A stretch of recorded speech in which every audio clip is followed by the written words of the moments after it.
Bese kuyisikhathi ke sokuthi nami ke ngidlala igame ngibe yiqili just like everybody else. Hayike lafika ke ilanga lokuthi ngihambe ngiye kwi-interview.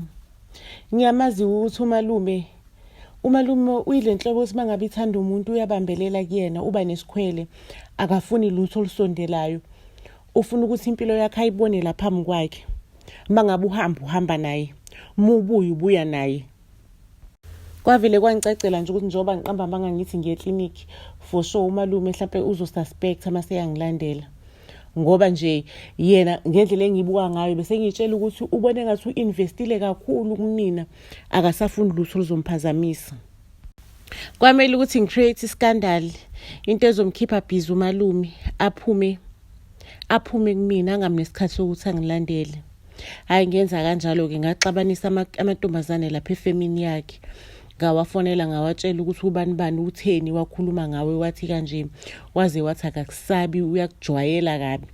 Yo futhi ngatshena lo eyisiqhaga sakhona yabo lentombazane nje lengalawuleki lengezwa lutho. Hayi yathi vu impama kwenye phambi kwama-clients nje kwaliwa kwabo ginqi abantu bathatha ama-video.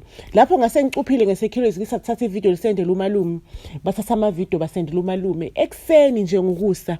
Hawu umalume wagijimela khona endaweni yakhe ke nami ngathola ukuthi ngilahlisa umkhondo ngihambe fast. Hayi ngafika ke lapha enkampanini entsha, ababange nje bangibangela isicefe sembuzo. Bangitshela ukuthi nje the job is yours, sikuthandile kudala sikulandela, kudala nje sikubona ukuthi sikubuka ukuthi usebenza kanjani. So umsebenzi wakho. Bangitshela ngesigixa semali ukuthi ngizohola imali engakanani. I was so impressed and I was so amazed. So mengiqeda ke sengibuyele emuva ke manje ngiyafica vele umalume udini uyaqhuma ngoba kudala engihogela, uyabona inja mangabe ngihogela umkhondo kudala engihogele ngifuna ukuthi ngakuphi. Sho ukuthi ke le ndaba yokuthi ngimdistract iyasebenza ngoba bekazongilandela nje straight umalume. Mengifika endlini ngibhizi ngicabanga indlela ukuthi umalume ngizomtshela kanjani ngale ndaba yomsebenzi. Angifuni into ezomhater futhi angifuni into ezobulala relationship yethu. Futhi angifuni into ezokwenza afile as if mina bengithatha iadvantage ngaye sonke lesikhathi. But anyway naye bekathatha iadvantage. Awuyikhahleli inja mangabe i-lowest. That's exactly what he did. Wangifosterela ku-relationship. Even though akangifosterelanga but wangenza ngibe in a situation ukuthi vele it's either ngena ku-relationship naye or angilithola usizo. Akashongo kanjalo but that's how I felt. Ngingakamtsheli ke ukuthi kwenzakalani umalume bekabhizi ke ngitshela athi ngathi khona into ekudlayo ikhwehlele entobazane ikhwehlele. Kanti umalume into aseyenzile uze wathola umkhondo ukuthi mina bengiyepha kaphumlanga ngoba waye eclinic wafika wangangithola and wahamba wafuna umkhondo ukuthi ngibele kuphi ngehlika kuphi, waze wawuthola umkhondo walapho.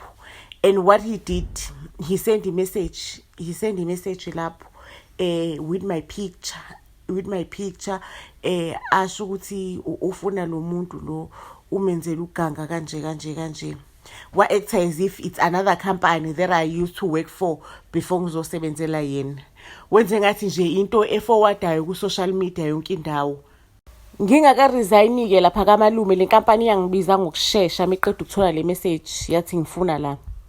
Hayi ke ngeza ke mase beyangibuza ukuthi angibatshele ukuthi do I have anything engihidayo before on my previous jobs khona into engayenza. Hayi ngibatshela ukuthi nayi this is my first job. Umsebenzi ngawusebenza kudala before ngishade and futhi nakhona nje bengiyenza something related to this. Bengizenzela omunye umsebenzi nje ngiyisecretary. So ngiyi-receptionist. So bangibuza ukuthi pho le indaba lezi bangikhomba isithombe. Ngibatshela ukuthi maybe it might be my current employer. Aba jealous or it can be anyone jealous. Ngabatshela vele ngaze ngabaprovela ukuthi I was not working where I was at that particular time. Abathi mina ngenza that scandal. Hake le company, the company was conflicted. Lama boss bese phikisana wodwa sibona bafuna iskandal ecompanyini yabo blah blah blah. Mase kuthi lo mlungu lo wangibona athi yena no, mina I know into engayibona. and right now we need umuntu ofana asho bafuna umuntu ofana nami because imanager yabo ishonile and abantu abathembekanga, they don't do umsebenzi from enhlizweni yabo. So lama boss like bese ephikisana wodwa usimthathe singamthathi sireverse le employment yakhe, sireverse or simthatha samthathi or senze kanjani. Lo mlungu nje angimele uMr Peterson athi no, mina I know into ngayibona and angijike emazwini nami. Mina ngathanda ukuthi inkampani emqashe and everything will change, inkampani izorana smooth. Hayike ngayitholela kanjalo kumsebenzi. Sengimele ngidile nomalume ekhaya yakhe ngoba phela manje sengiya afford, sengisebenza kahle. Umgelo uyasebenza, umgelo uyatohoza. Sengiyatohoza ngavuka ekseni. Sekumele ngidile nomalume ukuthi umalume ngizomtshela kanjani ngitholela elinye itoho, ngizomtshela kanjani ukuthi ngifuna ukmove out ngiyimele, ngizomtshela kanjani nje umalume. Umalume ke ngimhlalise phansi ngimtshele ngithi malume, yakhumbula that day ngifika la wathi wena kumele ngiqoqe impilo yami ngiyimele njengomfazi. Malume ngiyacabanga ukuthi sengifike kuloso stage ke manje, njengamanje sengifike stage sokuthi ngikwazi ukuthi ngiyimele. I appreciate support yakho yonke, ngiyabonga. Kodwa ke ngiyazi ukuthi sisemathandweni nemina nawe. Ngingakujabulela ukuthi ngimove out ukuze sikwazi ukuthi sisebenze uthando lethu lube concrete, limele, sikwazi nokuthi size sifike kule yanto lokuthi sibe official. Ngamshaya umalume ngamtshela ukuthi akekho, ngifuna nje ukuthi khona into ethi izosebenza, kungabi ukuthi njena sithi bana that thing yokukhumbulana ukuthi that day we try and make things official, sazi ukuthi vele sisemathandweni zikhiphani ngathi. Hayi umalume vele bubona ukuthi nje akasibhayile story, kodwa ngamtshela ukuthi konke engikwenzayo ngikwenzela uthando lwethu. Ingakho mina ngiphumile ngayofuna umsebenzi kwenye indawo ukuze ngenze ukuthi uthando lethu lisebenze liqine. Ngamuva kanjalo ke out kamalume nganami ngahamba ngayotholela injabulo nezingane zami, ngayitholela ihappiness. Hayi ke ngayihola igixa zami lapha kule nkampani, ngaze ngakwazi nami ukuthi ngiyimele kahle ngokusemthethweni. Ngabeka imali nami ngavula the similar business and abalungu bami bangixhasa nje, bangisupporta kona konke, bangitshela ukuthi I deserve to have my own business because I'm big, I'm powerful, I'm strong. Ngiyadeserve vele nje to ukuthi ngibe financially okay or financially stable. Bese ngevese umndeni ojabulileke nezingane zami, bungekusho ukuthi yinde lendlela siphuma kude nalendlela. Emva kwaloko noma ke ngaphinde ngaba khona umuntu engithandana naye, kodwa bese ngazi ukuthi umndeni wami phambili, lokho engikufunayo kumele kube yibukona lokuzojabulisa mina. If akungijabulisa ukuba naye, gede akahambe ayofela le. So nje ilife besijabulile, besigcwaliswe ngehappiness sumndeni, and nokuba nomuzi nje osegameni lakho wazi ukuthi uthenge wena, uthenge cash, akekho umuntu oyothatha.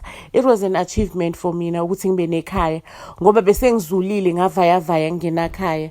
So bengijabulile kakhulu, nabantu abanabambi bejabulile. On the other hand ke isigogwana uAnna Maria waboshwa phela ngoba ke uMashige kwatholakala ukuthi bekamdlise kakhulu izintando zakho whatsoever lade emloya ngayo, kwaze kwa end up sekuba upoison. Mangabe kwenziwa ipostmortem kwatholakala ukuthi ubulawa upoison. Siphela kanjalo ke istory sethu, isiyo laliboneneke. Kwamanje sicela nifollow share uFacebook wethu, it's called Buzz SA. Ni subscribe ku YouTube channel Buzz SA. Mase niphinda niyasifollow na ku Instagram Buzz SA. Siyanthanda kakhulu.